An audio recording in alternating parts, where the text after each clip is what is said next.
Hi കൂട്ടുകാരെ, പുതിയൊരു വീഡിയോയിലേക്ക് എല്ലാവർക്കും സ്വാഗതം. അങ്ങനെ ബാലമാമക്ക് ദേഷ്യം പിടിച്ച് ബാലമാമ പറയണേ, എടാ നീ ഇപ്പൊ നല്ലതാണ് നിനക്ക് വന്നിരിക്കുന്നതെന്ന് നീ ചിന്തിച്ചോ. അവൾ നിന്നെ ഇട്ടേച്ച് പോയതിൽ ഈ അച്ഛന് സന്തോഷമാണ്, നിന്റെ ജീവിതം ഇനി നല്ലതായി എന്നൊക്കെ പറയുമ്പോൾ ഉടൻ തന്നെ അരവിന്ദൻ പറയണേ, ഇവിടെ ഇരിക്കുന്ന ഓരോ എണ്ണത്തിനോടും എണ്ണി എണ്ണി പറയുകയാണ്, ഞാൻ ഒരിക്കലും എൻ്റെ ശ്രേയയെ വിട്ടുകളയില്ല, എൻ്റെ മേഡത്തിനെ ഞാൻ ഇങ്ങോട്ടേക്ക് തന്നെ കൊണ്ടുവരും, എൻ്റെ മേഡം എൻ്റെ അരികിലോട്ട് വരുന്നതും ഞങ്ങൾ ഒരുമിച്ച് ജീവിക്കുന്നതും ഈ നിൽക്കുന്ന എല്ലാവർക്കും ഞാൻ കാണിച്ചു തരാം എന്നിങ്ങനെ പറയുന്നുണ്ട് കേട്ടോ. ആ സമയം ചാരുവിനെയാണ് ഏറ്റവും കൂടുതൽ നോക്കുന്നത്. ചാരുവാണ് എല്ലാം തകർത്തത് എന്നൊരു വിശ്വാസമാണല്ലോ ഇവർക്ക് രണ്ടുപേർക്കും. എന്നിട്ട് പറയുന്നുണ്ട്, ശ്രേയ മേഡം വരാൻ ഞാൻ എന്ത് വേണമെങ്കിലും ചെയ്യും എന്ന് പറഞ്ഞിട്ടാണ് കേട്ടോ പോകുന്നത്. അപ്പൊ ഈ സമയം അനു പറയണേ, എന്ത് ചെയ്യാൻ, എന്ത് പറഞ്ഞിട്ടും കാര്യമില്ല. അപ്പോൾ ഉടൻ തന്നെ രമേശയും പറയണേ, എത്രയും നല്ലൊരു ജീവിതമായിരുന്നു, അത് തകർന്നില്ല എന്ന് പറയുമ്പോൾ അവളെ പോലെ ഒരുത്തിയെ ഈ വീട്ടിലോട്ട് കൊണ്ടുവരാതിരിക്കുന്നത് നല്ലത് എന്ന് അനുവും പറയുന്നുണ്ട് കേട്ടോ. ഇതേസമയം പിറ്റേ ദിവസം ശാന്തപ്പനെ കാണാൻ വേണ്ടിയിട്ട് അന്ന് തന്നെ ശാന്തപ്പനെ കാണാൻ വേണ്ടി പോയിരിക്കുകയാണ് ഈ പറയുന്ന അരവിന്ദൻ കേട്ടോ. അങ്ങനെ അരവിന്ദൻ ശാന്തപ്പനോട് കാര്യങ്ങൾ പറയുകയാണ്. ശാന്തപ്പ, എൻ്റെ ജീവിതമൊക്കെ തകർന്നു, ആ ചാരുവിൻ്റെ വാക്ക് കേട്ട് ഞാൻ മുന്നും പിന്നും നോക്കാതെ ശ്രേയ മേഡത്തിന് ഓരോന്ന് വിളിച്ചു പറഞ്ഞു. അതുകൊണ്ട് തന്നെ ശ്രേയ മേഡം എനിക്ക് കിട്ടിയ നല്ലൊരു ജീവിതം ഞാനായിട്ട് തന്നെ തകർത്തു. അമ്മ പറയുന്നത് പോലെ ഒരു വലിയൊരു രത്നം എൻ്റെ കയ്യിൽ വെച്ചെന്നിട്ട് അത് വെറും ഉപ്പുകല്ലാക്കി മാറ്റിയ വിഡ്ഢിയാണ് ഞാൻ എന്നൊക്കെ ഇങ്ങനെ പറയാൻ കേട്ടോ. അപ്പൊ ശാന്തപ്പൻ പറയണ, എൻ്റെ അവള് മോളെന്ന് പറഞ്ഞിട്ട് കാര്യമില്ല, കുനിഷ്ഠിന് അങ്ങേ തല ഉദിച്ചവളാണ് അവളുടെ കാര്യം പറയാതിരിക്കുക നല്ലത് എന്നൊക്കെ ശാന്തപ്പന് പറയുന്നുണ്ട് കേട്ടോ. അങ്ങനെ ഈ സമയം ശാന്തപ്പനെ കാണാൻ വരുന്ന സമയത്ത് കുറച്ച് സാധനങ്ങളുമായിട്ടാണ് വന്നിരിക്കുന്നത് അരവിന്ദ്. അപ്പൊ ഇതെന്തൊക്കെയാണെന്ന് ചോദിക്കുമ്പോൾ, അതെ ശാന്തപ്പൻ മാമന്റെ ഒരു സഹായം എനിക്ക് ആവശ്യമുണ്ട്. എന്ത് സഹായം? ഈ ഇരിക്കുന്നത് എന്താണെന്ന് അറിയോ? ഈ ഇരിക്കുന്നത് പിന്നെ ശൂലമാണ്. എൻ്റെ നാക്കിൽ ഞാൻ ശൂലം, കവളിൽ ഞാൻ ഈ ശൂലം തറച്ചു കയറ്റും. അപ്പോൾ ശാന്തപ്പൻ മാമെ ഇരിക്കുന്ന പാത്രദാഹിതുകൊണ്ട് ഭിക്ഷയാചിക്കണം. ഇതൊക്കെ ചെയ്യുന്നത് സ്വന്തം ഭാര്യയ്ക്ക് വേണ്ടിയിട്ടാണെന്ന് ശ്രേയ മേഡത്തിന് മുന്നിൽ വരുത്തി തീർക്കണം. അങ്ങനെ ശ്രേയ മേഡം എന്നോട് മനസ്സലിഞ്ഞ് എൻ്റെ മുന്നിലോട്ട് വരും. അപ്പൊ അത് കേട്ടോടൻ തന്നെ, പിന്നെ എന്തിനാ ഈ ഇരിക്കുന്ന കുപ്പി എന്ന് ചോദിക്കുകയാണ്. അത് വിഷമാണ്, ഇതിലും മനസ്സലിഞ്ഞില്ല എങ്കിൽ ഞാൻ വിഷം കുടിക്കും. എന്തൊക്കെയാണ് നീ പറയുന്നത്? ഇങ്ങനെ ഒരു ഭാര്യയെ സ്നേഹിക്കുന്ന ഭർത്താവിനെ ഞാൻ കണ്ടിട്ടില്ല. അതെ, എനിക്ക് കിട്ടിയ ഒരു രക്തത്തെ ഞാനങ്ങ് തട്ടിത്തെറിപ്പിച്ച് കളഞ്ഞു. മേഡത്തിന് അത്രത്തോളം നോവിച്ചത് കൊണ്ടല്ല. അപ്പൊ മേഡത്തിന് വേണ്ടി എന്ത് ത്യാഗവും ഞാൻ ചെയ്യും. പിന്നെ ഇരിക്കുന്ന ആണിയുള്ള ചെരുപ്പ് അത് ഞാൻ ഇട്ടു നടക്കും. അപ്പോഴും ശ്രേയ മേഡം കാണും. അപ്പോൾ ശ്രേയ മേഡം കണ്ടില്ലെങ്കിൽ ആ വേഷം കഴിക്കുക എന്ന് പറയുന്നത് കേട്ടോ. അതേസമയം ചാരുവിനെയാണ് കാണിക്കുന്നത്. ചാരു ആകാശം ഇങ്ങനെ ഇരിക്കുക. അപ്പൊ ആകാശ് പറയണേ, എന്താ ചാരു നീ ഇത്ര വല്ലാതെ ചിന്തിക്കുന്നത്? അല്ല ശ്രേയ ഇത്രയും നാള് ഈ വീട്ടിൽ നിന്ന് എങ്ങനെയെങ്കിലും പോകണം, അരവിന്ദേട്ടൻ അവളെ മനസ്സിലാക്കണം, എന്നിട്ട് അരവിന്ദേട്ടന്റെ ജീവിതം നല്ലൊരു സേഫായ ജീവിതം ആക്കി കൊടുക്കണം എന്നൊക്കെയാണ് ഞാൻ കരുതിയത്. പക്ഷെ ഒരിക്കലും ഞാൻ പ്രതീക്ഷിച്ചില്ല ഇങ്ങനെ ഒരു തിരിച്ചടി കിട്ടുമെന്ന്. എന്തൊരു തിരിച്ചടിയാണ് ഇപ്പൊ കിട്ടിയത്? ഈ പറയുന്ന അരവിന്ദേട്ടൻ ഇനി തകർച്ചയുടെ വക്കിലോട്ടാണ് പോവുക. എന്തൊക്കെയാണ് ഇനി പറയുന്നതെന്ന് ആകാശ് ചോദിക്കുന്നുണ്ട്. അതെ കുച്ചേട്ടാ, തീർച്ചയായും അമ്മായിയും അതുപോലെ തന്നെ ഈ പറയുന്ന അരവിന്ദേട്ടനും തകർച്ചയുടെ വക്കിലോട്ട് വരും.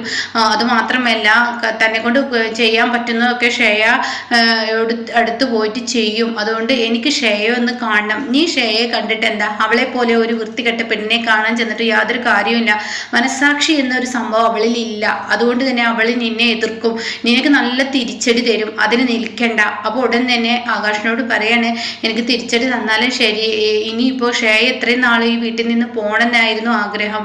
പക്ഷേ ശ്രേയ പോയി കഴിഞ്ഞാൽ, ഈ മനസ്സിലാക്കാതെ പോയി കഴിഞ്ഞാൽ ഒറ്റപ്പെടുത്തലും നമുക്കായിരിക്കും. അപ്പോൾ അരവിന്ദേട്ടൻ്റെ ജീവിതത്തിലോട്ട് ശ്രേയ തിരിച്ചു വരാൻ ഇനി അടുത്ത അടവ് ഞാനൊന്ന് നോക്കട്ടെ.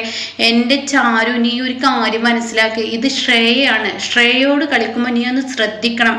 ശ്രേയ എന്ന് പറയുന്ന പെണ്ണ് ഞാൻ സ്നേഹിച്ച പെണ്ണാന്ന് പറഞ്ഞിട്ട് കാര്യമില്ല. ഇങ്ങനെ ഒരു യക്ഷിയാണല്ലോ ഞാൻ സ്നേഹിച്ചത് എന്നൊരു സങ്കടം കുറ്റബോധം എന്നിലുണ്ട്. ആ സമയം നീ അവളുടെ മുന്നിൽ ചെന്നിട്ട് കാര്യമില്ല. അവൾക്ക് യാതൊരു മനസ്സാക്ഷിക്കുത്തും ഇല്ലാത്ത വൃത്തികെട്ടവളാണെന്നൊക്കെ പറയുമ്പോൾ, എന്നാലും അരവിന്ദേട്ട അങ്ങനെയല്ലല്ലോ, ഞാനൊന്ന് പോട്ടെ, ഞാൻ തടയുന്നില്ല. നിന്റെ മനസ്സിന്റെ സമാധാനത്തിന് വേണ്ടി ഞാൻ എന്തായാലും നിന്നെ വിടുന്നു. പക്ഷേ ലാസ്റ്റ് നീ ഫ്യൂസായ ബൾബ് പോലെ ആവരുത് എന്ന് പറയുമ്പോൾ, ഇല്ല ഞാൻ നോക്കിക്കോളാം എന്നൊക്കെ പറഞ്ഞിട്ട് പോവുകയാണ് കേട്ടോ. അങ്ങനെ പിറ്റേ ദിവസം രാവിലെ തന്നെ തൻ്റെ അക്കുച്ചേട്ടൻ ജോലിക്ക് പോകുന്നതിന് മുന്നേ ഷേയെ കാണാൻ വേണ്ടി പോവുകയാണ്. ഷേയ ആണെങ്കിൽ തൻ്റെ വണ്ടിയിലോട്ട് കയറുന്ന സമയത്ത് ഗേറ്റിന് വെളിയിൽ ചാരു നിൽക്കുകയാണ്. ഷേയ ഒന്ന് അവിടെ നിന്നേ. അത് കേട്ട ഉടനെ എന്തിനാടി നീ എൻ്റെ മുന്നിൽ പരസ്യത്തിന് വരുന്നത് പോലെ ഇടക്കിടക്ക് ഇങ്ങനെ വരുന്നു. അത് കേട്ട ഉടനെ അതെ നിന്നോടൊരു കാര്യം ഓർമ്മപ്പെടുത്താനാണ്. നിന്റെ ഭർത്താവ് നീ ചെയ്ത തെറ്റ് അതെന്റെ നേർക്കിട്ടു, എന്നിട്ട് നീ രക്ഷപ്പെട്ടു. പക്ഷെ നിന്റെ ഭർത്താവ് വിഡ്ഢിയായ ഭർത്താവ് അത് വിശ്വസിച്ചു. പക്ഷെ ഞാൻ നിന്നോടൊരു കാര്യം പറയട്ടെ, നീ നിന്റെ ഭർത്താവിനെ കൊണ്ട് ഇങ്ങനെ കളിച്ചാൽ നിനക്ക് തന്നെയാണ് തിരിച്ചടി കിട്ടുക. ഞങ്ങൾക്ക് എല്ലാവർക്കും ആഗ്രഹിക്കുന്നത്, പ്രത്യേകിച്ച് എൻ്റെ ബാലമാമ ആഗ്രഹിക്കുന്നത് നീ ഞങ്ങളുടെ കുടുംബത്തിൽ നിന്ന് പോകണം തന്നെയാണ്. എന്തായാലും നീയായിട്ട് മുൻകരുതൽ എടുത്ത സ്ഥിതിക്ക് ഇനി ഡിവോഴ്സ് എന്ന പേപ്പറിൽ ഒപ്പിടാൻ അരവിന്ദേട്ടന് അധിക സമയം ഉണ്ടാവില്ല. അതിൽ ഒപ്പിട്ട് കഴിഞ്ഞാലോ പിന്നീട് നിനക്ക് ജീവിതം ഉണ്ടാവില്ല. അതോടുകൂടി നിന്റെ ജീവിതം തകരും. അപ്പോൾ നീ യഥാർത്ഥത്തിൽ ആ ഒരു 1000 പറയിൽ നിൽക്കാൻ ആഗ്രഹിക്കുന്നുണ്ടെങ്കിൽ നീ നല്ല പോലെ അങ്ങോട്ടേക്ക് പോരെ. അത് കേട്ട ഉടൻ തന്നെ ഷേയ പറയുകയാണ് ചാരുവിനോട്, എടി നീ എന്താടി വിചാരിച്ചത് എന്നെ കുറിച്ച്?